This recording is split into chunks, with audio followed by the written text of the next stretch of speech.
This is a post-Christian podcast.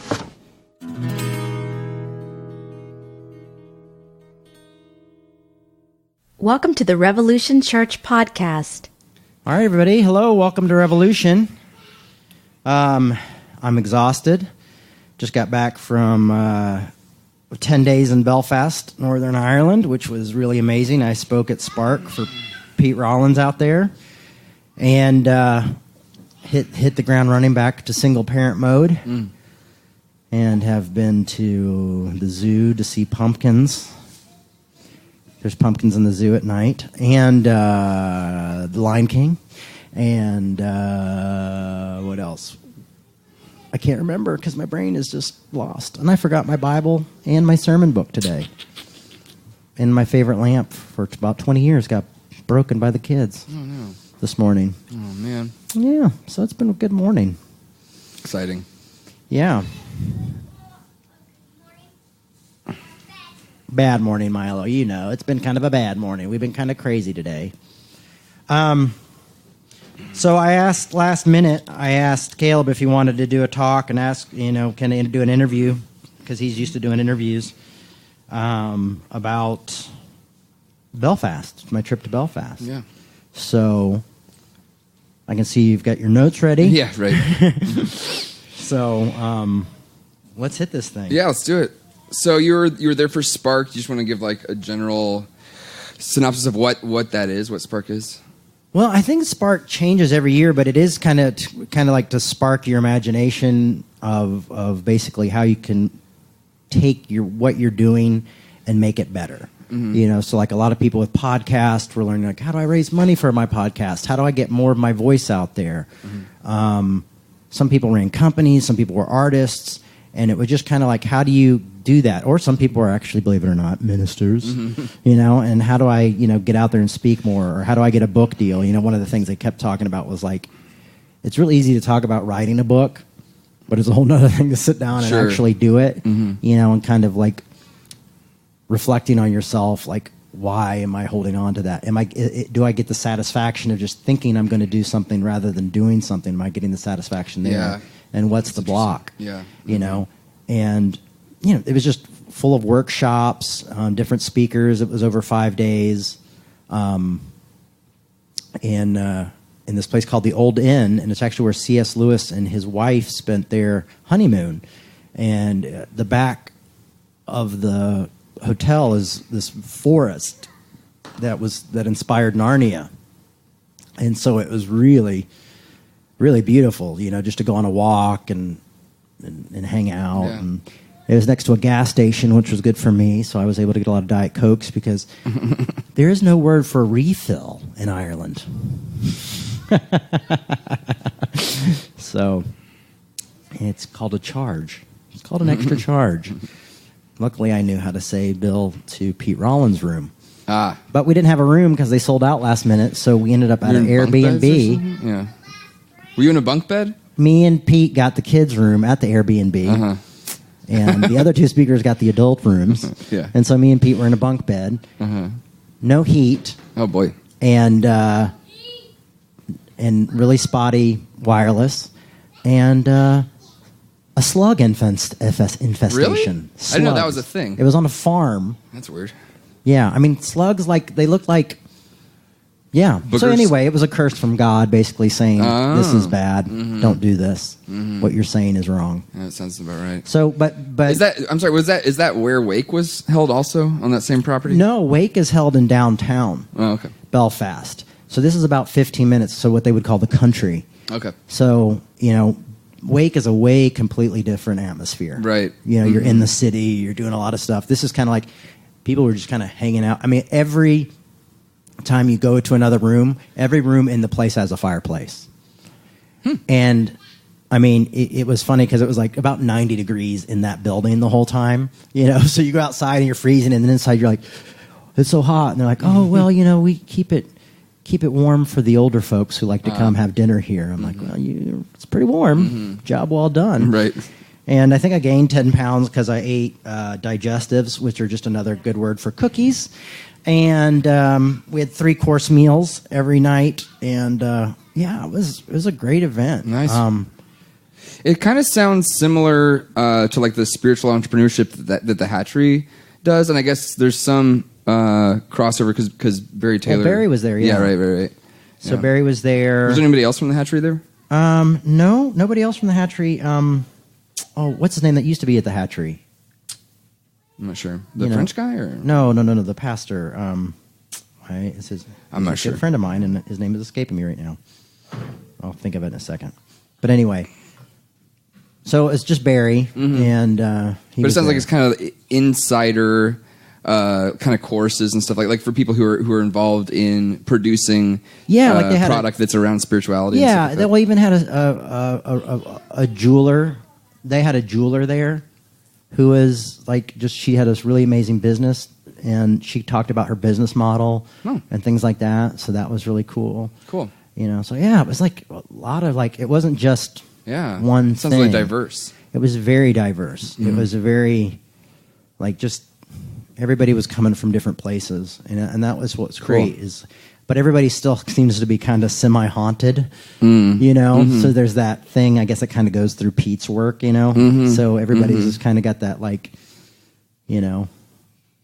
spiritual thing. Some sort of magnetism towards that realm. So, and I got Leonie Pony, a comedian was there. She hosted the whole thing, so it was hosted by a comedian, and she did an interview with me, and so that was really cool too. So you did the interview, and then you also did a talk that you kind of workshopped here a few weeks ago, right? Actually, that ended up being blended in together. Oh, that's what you were saying. Yes. Okay. So, but then I did the last day talk with Pete and Barry. Yeah. And that's real fun trying to get a word in edgewise between two people with doctorates. Yeah. And then a high school dropout in the middle, that being me. But. Do you feel like you understand pyrotheology any better now after spending, or is it more I confusing? probably understand it less. Less, yeah. No. I mean, I feel like I got, that didn't seem to be the main focus there. I mean, there was some of that. And so, it was good. I'm just trying to look up some of the other people who were at the event. So you were mentioning to me in our brief messaging exchange this morning about wanting to talk about stuff around the Troubles and about how leaning into maybe, I don't know if bipartisan would be the right word, but into a kind of dualistic understanding of things can be really dangerous and violent. Do you want to get into that right now? Sure. I mean, I had notes, but they're all at home. One of the things we went to the museum there, the Ulster Museum, and there was an exhibit on the Troubles. And for people who don't know that, there was a conflict in Northern Ireland.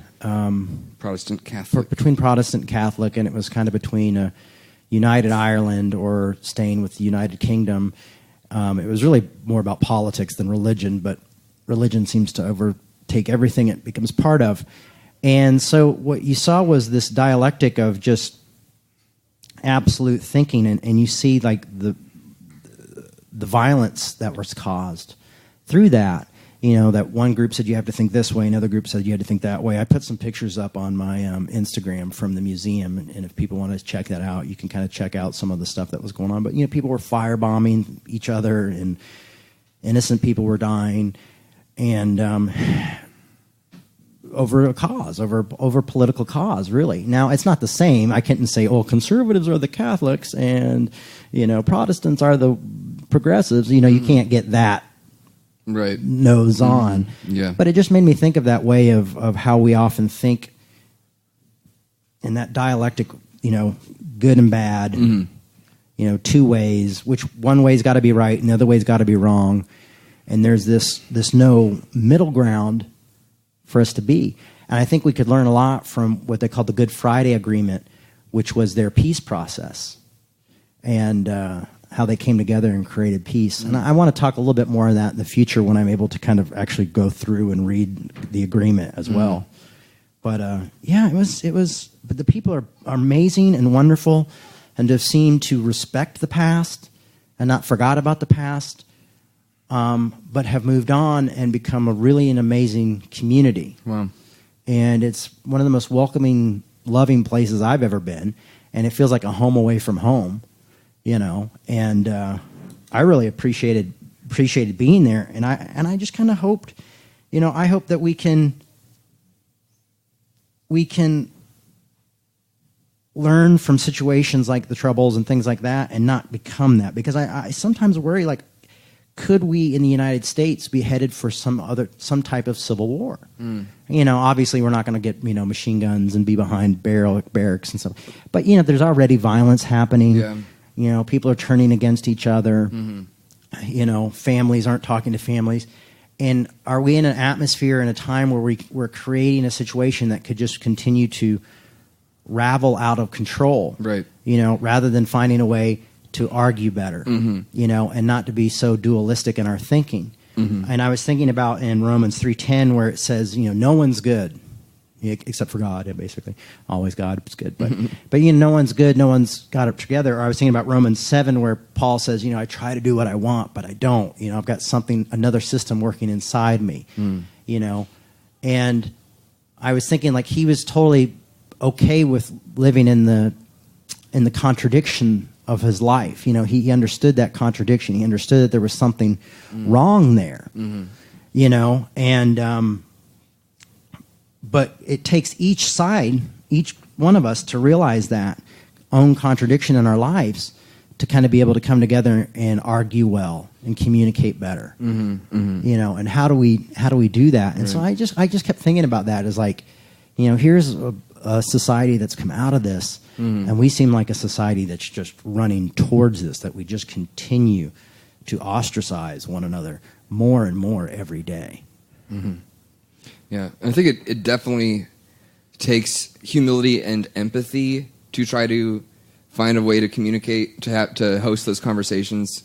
Yeah, with people who you adamantly disagree with, or things like that. Because I hung out with some new friends of mine over the weekend, I think on Friday night, that have very different political views from myself. They're, it's no secret we're pretty progressive thinking here, so they're very conservative.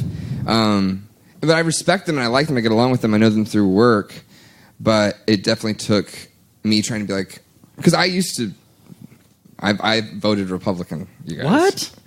Back in the day. I'm sorry about that. Anyway, but I don't think that in itself is a bad thing. I'm just kind of being silly by saying it like that. But so it took me being like, I can relate with some of the things they're saying. I have family members who say some of the same things that they're saying, and it took a lot of patience. I bit my tongue a lot, and stuff like that. But it definitely takes empathy, I think, and trying to put yourself in somebody else's shoes, and a lot of patience.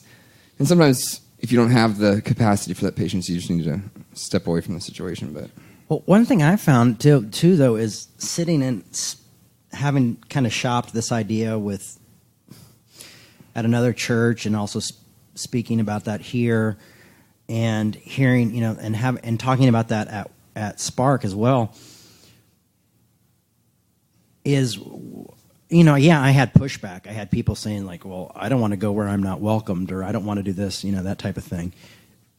But I also heard people like saying, "Yeah, I'm tired of all this partisanship. My partisanship. I'm just, I wish there was a different way, to do this." So I mean, I felt like I'm slowly hearing people say that they wish there was a different way to do things. Yeah.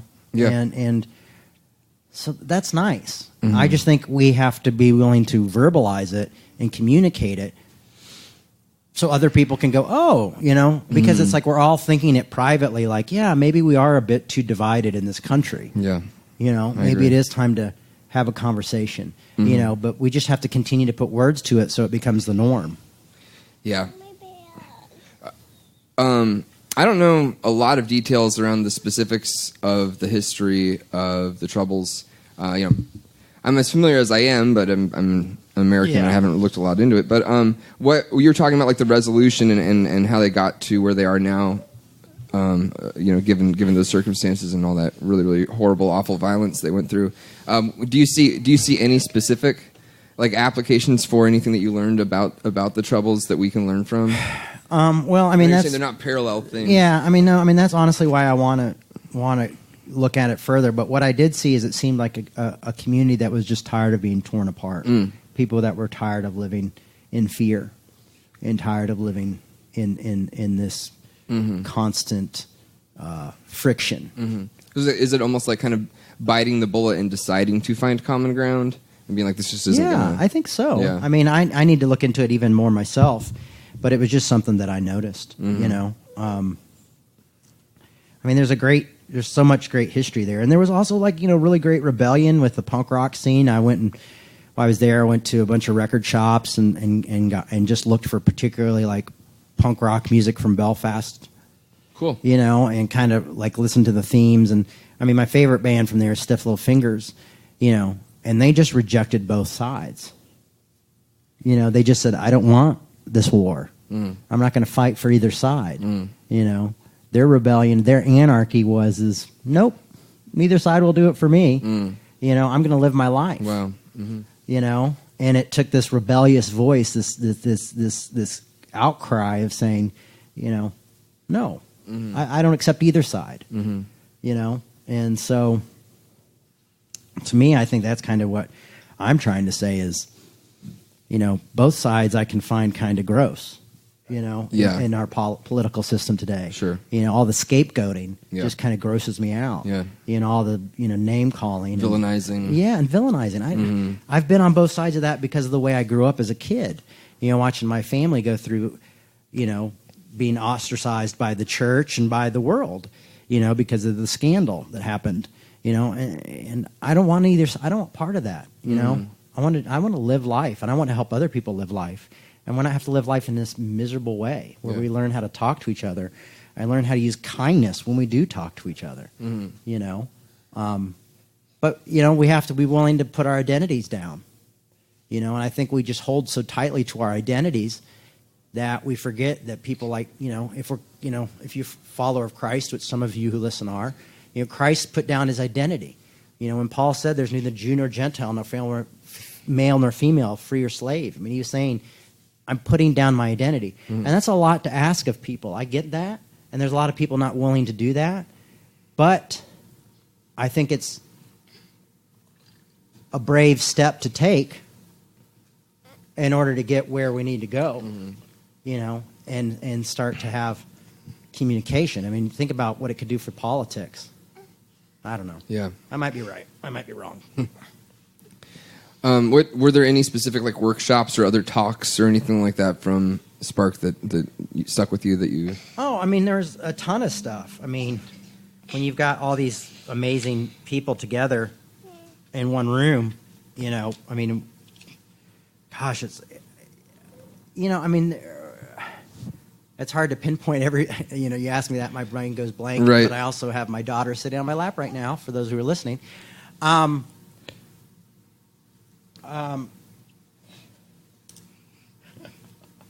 I took some notes. No, one of the things that I heard in one of the talks was that nothing is whole and nothing is complete. Incompleteness is completeness. You know, and realizing that, you know, and I thought about that. Like, you know, I'm always looking for this complete, for being whole, and what's going to fill that void, and realizing there's nothing that's going to fill that void. Yeah, you know. Bernie Sanders isn't going to fill that void. Trump's not going to fill that void. You know, $1 million, you know, isn't going to do it. It would be nice. If you want to donate to Revolution, revolutionchurch.com, we'll take your $1 million and try to fill that void. No. Yeah, the reason the void can't be filled is because we don't have enough money to do so. That's obviously. But you know what I mean? Answer. That type of thing. So, you know, there's no secret, you know, and it seems like we're trying to sell a secret often. And then Christianity is trying to sell a secret. Yeah. And we don't have it. There is no secret, you know. Everybody's like, the secret is come to Jesus. But that doesn't fulfill us here on earth, you know. What fulfills us is maybe helping those in need and finding people who are hurting and caring for the poor, but also creating an atmosphere where we can put our identities down. Because if we can have our identities down for a little while, if we can die to our identities, we can have these conversations, you know. And I'm not just asking my LGBTQ friends, which I would find the hardest group to probably ask to do that to, and probably my African American friends, that would be a hard group to do it to. but I'm also asking my Republican friends, let's all just throw our identities down and have a conversation. I'm almost like we want to start a church that says, leave your identities at the door. But we're all going like, wait a second, I fought for my identity. I fought to be here. I fought for this. But it's saying, how can we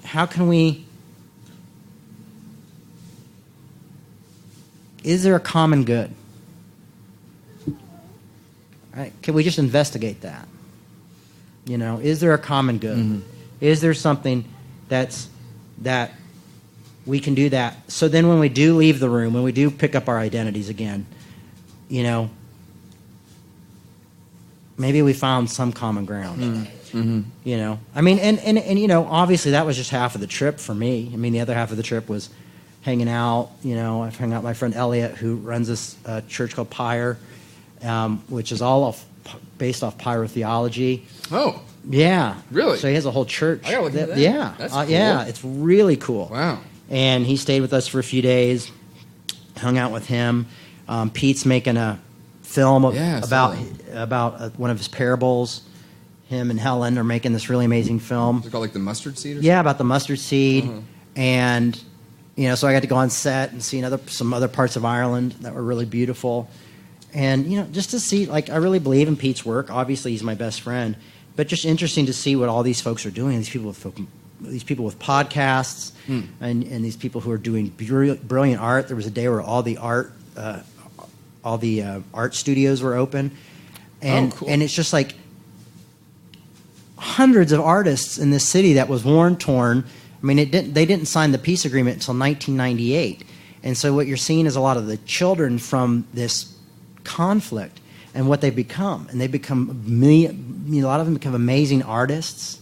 There's graffiti all over the city, but it's beautiful graffiti, and it's put together, and they come together to make art. Yeah.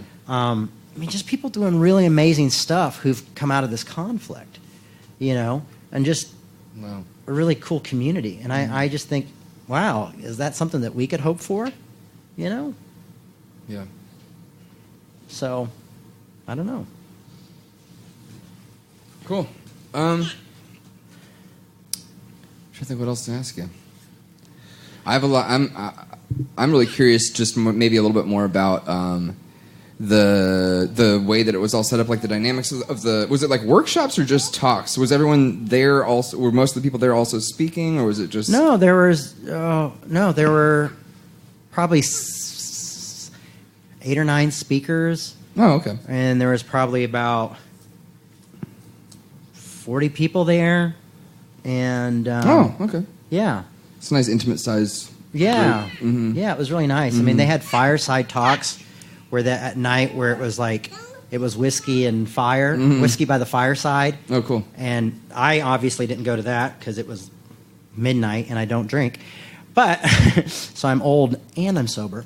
But they had a lot of really amazing. Everybody kept talking about these whiskey side chats, and now I kind of like going, man, I wish I would have gone to that, because it seemed like it was just everybody was sitting down, and you had to be in the circle in order to talk. And so there were people outside of the circle, and then someone would enter the circle and have a conversation, and it seemed like they just dissected everything and just really went into things. Yeah. So it was just. Was there a lot of talk about theology, or was it mostly just about like applications for businesses and No, there was a lot of ventures? Theology and philosophy talk, tons of it. Yeah, cool. And everybody would, you'd break off during lunch, and I had dinner with somebody different every night, and talked about sobriety, talked about AA, talked about, music, talked about politics. It was every night was something different. So that was really amazing. What specific types of pushback or feedback, I guess, did you get from after your presentation? I think one of the biggest pushbacks I got was how am I supposed to go somewhere that I'm not welcomed? And look at what happened to Gandhi, and look what happened to, MLK. Yeah, and MLK and people like that. And why do I want to go somewhere where my identity's not accepted? And that was one of the hardest pushbacks I got, but my answer was, well, it's taken somebody who went into a lot of these places, into the ELCA, which is the biggest group of Lutherans. It took someone whose identity wasn't recognized as an LGBTQ person to go in and say, I want you to recognize me. I said it took people like Martin Luther King to say, we should all be equal. We should all unite as one. We're all just going through a human experience. I said, it took that. So I'm not saying you have to do it, but somebody does. And then I said, for me, I'm the type of person who's like, I want to be that person. I can't be quiet. I have to speak up. So that was my kind of pushback on the pushback. It's like, I am asking you to kind of do this. And if you don't want to do it, I'm not saying you have to, but somebody has to in order to make this change.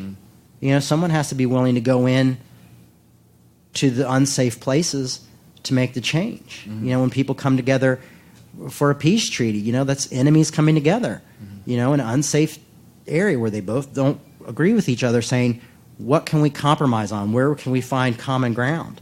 Right. So I think that was a lot of the pushback on it was mostly like that kind of thing. Cool. So you and Pete had a lot of fun? Yeah, me and Pete had a great time hanging out, and it was a blast. Let's hear your best Belfast accent. Yeah, I don't think I've nailed it yet. Okay. But I got to spend a lot of good time with his family and stuff, and his dad's been through a lot and is sick and is in a home, and me and him went and visited him, and that was a really bonding moment for me and Pete as well, just because you realize we all end up in the same place. Not all of us are going to end up in a home, but we all get old and we all die, and we all get to a point where it's hard for us to communicate, hard for us to think, hard for us to, that's where we're headed, and our time is short here. And it made me man, this is going to be us one day, and we'll probably be visiting each other. One of us will be visiting the other one in a place like this one day. Wow.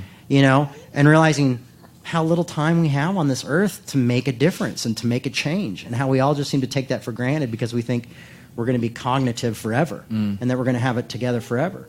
And, you're not going to. So it's good to take advantage of life and live life while you can. And why not help other people live life well, too? That's a really good reminder. That's powerful.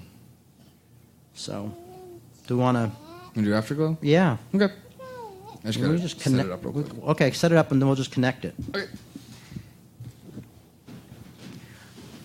All right, we're going to just jump into Afterglow, connect to the service. Is that good? I'll sit down here. You're going to sit down there? Where am I going to look? Yes, Caleb, you have a question? So this is Afterglow, where we have questions or feedback, and so yeah, shoot. What do you got? Feel free to ask Caleb a question too, even though he decided to get off the stage because his humility only allows him to be here for so long.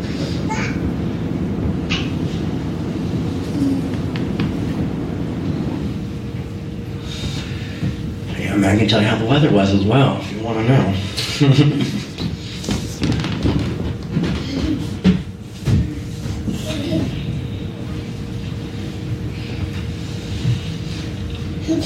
Nothing? No questions? No answers? No pushback?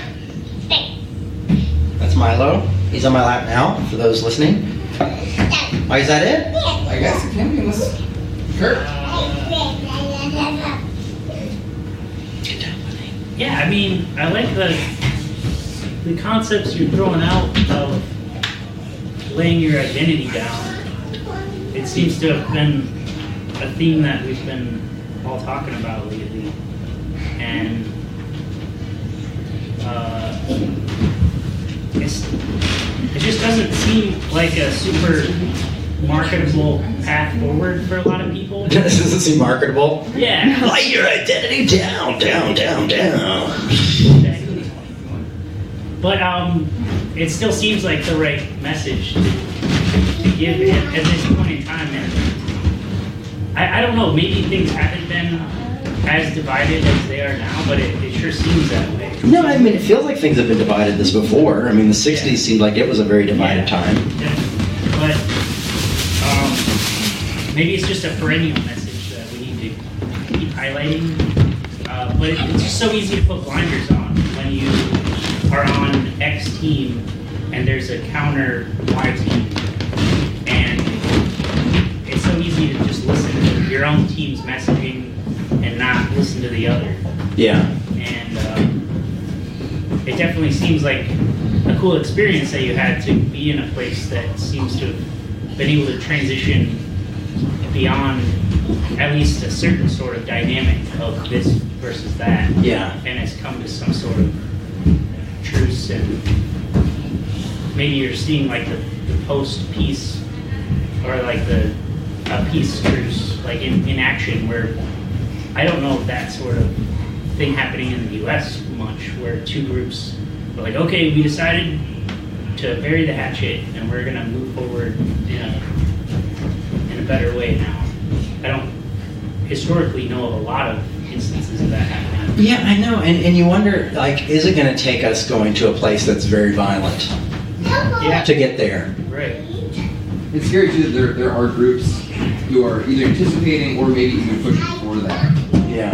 Like I know like some white nationalist groups are anticipating like a race war, and stuff like that, and it's scary. Well, and a lot of things people don't realize about the history of the LGBTQ community is in the 60s, 70s, and 80s, there were LGBTQ churches that were burnt down to the ground. Yeah. That there were people who tried to start churches where everyone was welcomed, and they were burnt down to the ground as well. And there were violence. And those people were, we see our trans brothers and sisters right now being killed. So we see this type of violence happening. And, we see this type of violence happening. So it's already starting. It's just starting in smaller groups. Yeah. Subgroups.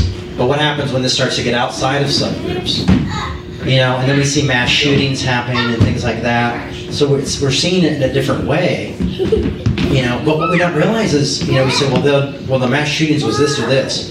Well, one of the mass shootings, the guy was a Democrat and a liberal, and that nobody talked about. Strangely enough, that in one of the mass shootings that was done by a Democrat liberal, no one talked about. The conservative guy, everybody talked about. Right. So we choose what we want to see and what we want to hear. And it kind of says, who's controlling the media? And I don't want to be like, the liberal media, because I'm a liberal. But the fact is I didn't hear anything about the liberal guy. Yeah. I didn't hear anything about his party affiliations. You did? I had to do some deep investigation in order to find out.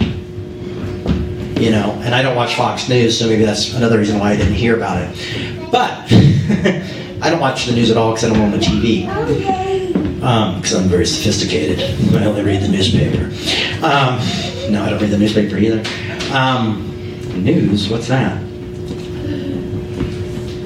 One of the things, though, I forgot to mention, and we'll do this in the afterglow since it's going to be connection services, is I would like to see, online, it's funny because right now we have 1, 2, 3, 4, 5 people in this room. Online, we have about 500 listeners, I think. Yeah? Around 500 people listening. And I was thinking, maybe we should do something like a Spark. Yeah. Where we get somewhere together in the country and get some diverse speakers together and spend 5 days together working out these topics. But also having a good time. Because that's what I think there's a good balance there, is that we also have a good time, we enjoy each other's company, we have meals together, see sights together, so we'll have to find somewhere beautiful, probably not Minnesota in the winter, and have a revolution type of retreat, a group where we get together and say, hey, let's get some people together and have some talks and have discussion and see if we can figure out a way to do this better, and also maybe put some faces to the folks we haven't met yet, as we're trying to do with the Meet Your Congregation online. I think we've got 7 people lined up for Meet Your Congregation.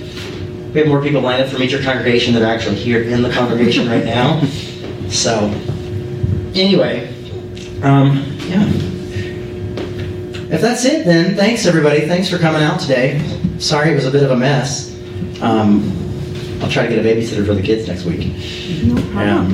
And if you want to support Revolution Church, you can go to revolutionchurch.com, or we'll pass a hat around afterwards. Thanks a lot. Have a good week. We'd like to remind you that our ministry is supported 100% by listeners like you.